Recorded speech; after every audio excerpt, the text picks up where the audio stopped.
السلام عليكم مشاهدي قناتنا الكرام. أشياء تراها كل يوم ولا تعرف فيما تستخدم. عندما تبدأ النظر بشكل دقيق لجميع الأشياء من حولك، تجد نفسك تتساءل حول الكثير من التفاصيل الصغيرة.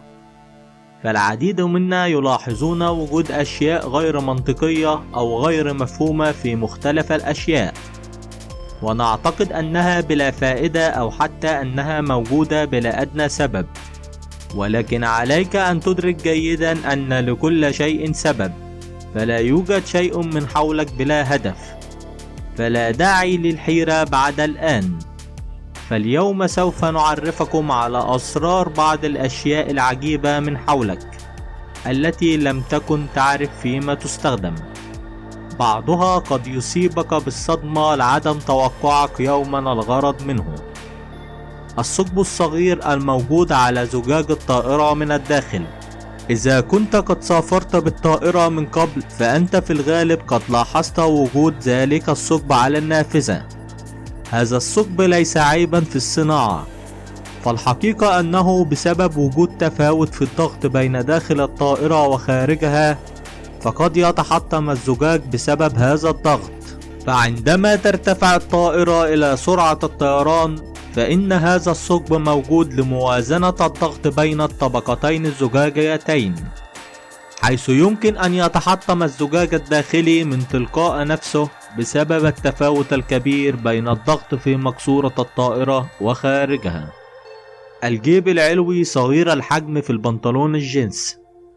قد يظن البعض أن وظيفة هذا الجيب هو الاحتفاظ بالنقود القليلة أو أي دواء أو أي شيء صغير، فالحقيقة ليس ذلك فقط. ففي سابق الزمان كانت ساعة الجيب هي المستخدمة، وكانت هذه الساعات يتم تعليقها باستخدام سلسلة، وبالتالي فقد كان الغرض من هذا الجيب الصغير هو الحفاظ والاحتفاظ بهذه الساعة. وعلى الرغم من أن هذه الساعة لم تعد مستخدمة الآن، إلا أن هذا الجيب لا يزال موجودا وأحيانا ما يكون نافعا. النقطة السوداء بجانب كاميرا هاتف آيفون. هذه النقطة يتجاهلها الجميع مع أن لها وظيفة أساسية، فهي في الحقيقة ميكروفون يقوم بإلغاء الأصوات غير المرغوبة ليظهر صوت المتكلم نقيا وواضحا، كما تساعدك على تسجيل صوتك دون أصوات الضوضاء المحيطة بك، وتعمل أيضا كمكبر إضافي للصوت عندما تقوم بتصوير فيديو. قطع القماش التي تجدها مع الملابس الجديدة، على عكس المعروف، وهو أن فائدتها تكمن في خياطتها مكان أي جزء يتم قطعه في الملابس، ولكن الأمر ليس كذلك. ففائدتها الحقيقية تكمن في أن تجرب أنواع منظفات الملابس على هذه العينة، وبالتالي تتأكد من ملائمتها للقماش قبل غسل الملابس نفسها. الثقوب الخلفية الموجودة في الأحذية المخصصة للرياضيين. يعتقد الكثير أن هذه الثقوب موجودة لغرض تهوية القدمين، أو أنها موجودة فقط للشكل الجمالي، ولكن الحقيقة غير ذلك. فلتلك الثقوب سببا آخر، فقد تم تزويد الحذاء الرياضي بهذه الثقوب حتى تستطيع أن تضبط الحذاء بشكل أفضل على قدميك. وعلى الرغم من أنها لم تعد مستخدمة كثيرا، إلا أنها قد بقيت كجزء من تصميم هذا النوع من الأحذية. السهم الصغير الموجود داخل مؤشر وقود السيارة. هل سبق لك أن نظرت إلى مؤشر وقود سيارتك وتساءلت عن سبب وجود سهم صغير بجانب رمز مضخة الوقود؟ إنه هناك لتتذكر على أي جانب من السيارة توجد فتحة تعبئة الوقود، وبذلك لا تقف على الجانب الخطأ من مضخة الوقود عندما تريد التعبئة. لا يعرف الكثير بهذا الأمر. الفتحة الموجودة في غطاء القلم. ربما تساءلت سابقا لماذا هذه الفتحة موجودة في غطاء القلم. ففي الحقيقة تقوم مصانع الأقلام بهذا الأمر لغرض الأمان، حيث إذا قام أحدهم بابتلاع غطاء القلم لا يصاب بالاختناق. حينئذ يستطيع التنفس من خلال نفاذ الهواء من خلال تلك الفتحة الموجودة بالغطاء إلى حين إحضار المساعدة له. القطعة ذات الشكل الأسطواني التي توجد في الشاحن. تعد هذه الأشياء الأسطوانية بمثابة أشياء خانقة من أجل التخلص من الترددات المرتفعة في التدخلات الكهرومغناطيسية، فتحمي هذه الأسطوانة من التشويش ذو الترددات العالية الموجود في الدارات الإلكترونية، وذلك عبر مادة الفرايت التي توجد بالداخل. الشعيرات الملونة لفرش الأسنان. عادة ما يكون لفرش الأسنان ألوان مختلفة، وهذا ليس للشكل الجمالي فقط، ولكن من أجل تعريفك بكمية معجون الأسنان التي يجب عليك استخدامها. في الحقيقة أن وضع كمية كبيرة من معجون الأسنان على الفرشاة يعد هدرا، أليس كذلك؟ الخطوط الموجودة أسفل الحذاء.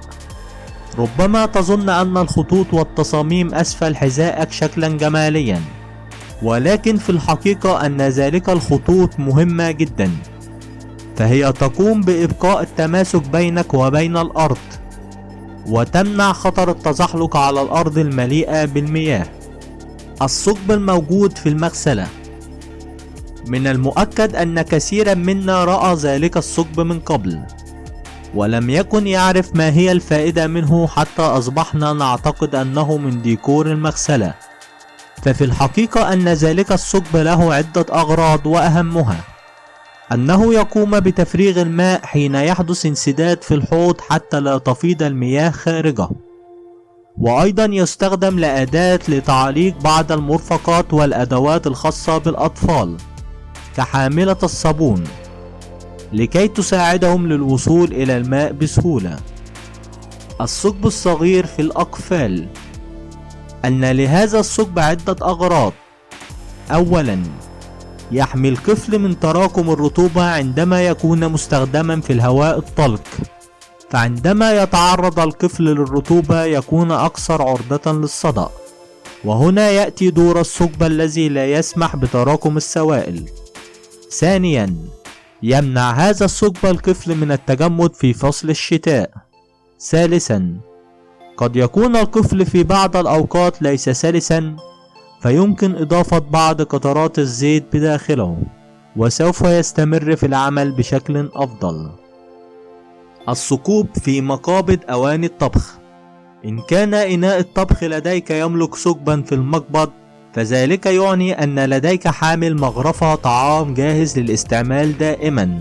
لن تشعر بالضيق من اتساخ واجهة الغاز أو الطاولة بآثار الطعام بعد اليوم. فقط أدخل يد المغرفة في ذلك الثقب ليستقر الطرف الآخر فوق الإناء، فتسقط قطرات الطعام مجددا بداخله. الثقب الموجود في منتصف ملعقة المكرونة. يظن بعض الناس أن ذلك الثقب موجود لتصفية المكرونة من الماء، لكن السبب الحقيقي هو قياس كمية محددة من المكرونة لوضعها داخل الإناء. فكمية المكرونة التي تملأ الثقب تعتبر وحدة قياس يمكنك استخدامها عند طبخ المكرونة. الممحاة ذات الجزء الأزرق. السبب في تقسيم الممحاة إلى جزئين، جزء منه لونه أزرق، هو أن الجزء باللون الأزرق مخصص للورق ذو السماكة العالية، لأنه يزيل تقريبا كل آثار القلم التي يمر عليه. شكرا لكم مشاهدي قناتنا الكرام، وإلى اللقاء.